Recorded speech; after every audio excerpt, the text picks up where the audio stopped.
Bonjour ou bonsoir chers auditeurs et chères auditrices de notre web radio R212. Aujourd'hui, nous avons le plaisir de partager avec vous une réflexion fascinante proposée par le professeur Anas Bari, expert invité, à travers son article intitulé Le succès du Maroc à la Coupe du Monde, un moteur d'intérêt national. Voici ce texte, adapté en podcast, rien que pour vous. Installez-vous confortablement et laissez-vous guider par cette analyse captivante. Professeur Anas Bari initie son propos en posant une question essentielle. Dans le cadre de la semaine de l'Université de New York, la question se pose, un pays peut-il bénéficier dans son ensemble lorsque son équipe nationale réussit sur la scène mondiale? Par professeur Anas Bari, Université de New York, 4 octobre 2024, Anas Bari, professeur à l'Institut courant des sciences mathématiques, s'intéresse aux données pour répondre à cette question. Professeur de renommée en informatique, il dirige un groupe de recherche multidisciplinaire en sciences des données, axé sur l'intelligence artificielle appliquée et l'analyse prédictive. Il poursuit en présentant son expertise et la méthodologie employée, ainsi. En 1984, le quarterback de Boston College, Doug Flutie, a lancé une passe décisive de 48 yards, permettant à son équipe de remporter la victoire contre les Miami Hurricanes.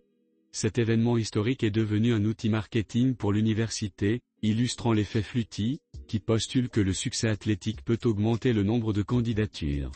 Bari a trouvé des preuves de cet effet au-delà du sport en se concentrant sur la Coupe du Monde 2022, dont le parcours remarquable du Maroc a suscité un intérêt mondial pour le pays. Pour mener ses recherches, il a développé des algorithmes pour mesurer le sentiment dans les articles de presse concernant le Maroc avant et pendant la Coupe du Monde. Les résultats ont montré que le sentiment était presque neutre avant le tournoi, mais qu'il a augmenté de 150% pendant celui-ci. Bien que cette attention positive ait été attendue en raison des performances de l'équipe, Bari s'est demandé si cela avait eu un impact au-delà du terrain. Pour explorer cette question, il a créé des indices Maroc, pour mesurer l'intérêt général pour le pays et son équipe de la Coupe du Monde. Ces indices ont analysé les publications sur les réseaux sociaux concernant le Maroc avant, pendant et après le tournoi. Les résultats ont révélé que les recherches en ligne sur des sujets non sportifs liés au Maroc avaient augmenté de 400% pendant et après la Coupe du Monde.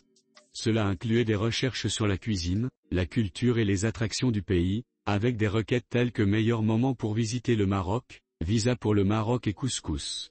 Le sentiment mondial envers le Maroc est passé d'une position neutre à une augmentation de 150% de sentiments positifs pendant le tournoi. De plus, les recherches liées au voyage et à la cuisine ont également connu une hausse significative. La victoire du Maroc contre le Portugal a entraîné une augmentation de 4527% des mentions sur les réseaux sociaux. Des termes comme voyage au Maroc, cuisine marocaine et capitale du Maroc ont été très tendance. Enfin, l'expert invité conclut avec une perspective optimiste et nuancée de la manière suivante. Le succès du Maroc à la Coupe du Monde a donc généré un intérêt pour le pays, au-delà du sport, et a peut-être influencé la décision de la FIFA de confier au Maroc l'organisation de la Coupe du Monde 2030. Les données montrent que le parcours de l'équipe a rapporté des dividendes de manière inattendue. Merci, chers auditeurs, d'avoir suivi ce podcast inspirant et éclairant. Votre présence et votre curiosité pour ces sujets sont notre plus belle récompense. N'hésitez pas à partager vos réflexions et à rester connectés pour de nouvelles découvertes.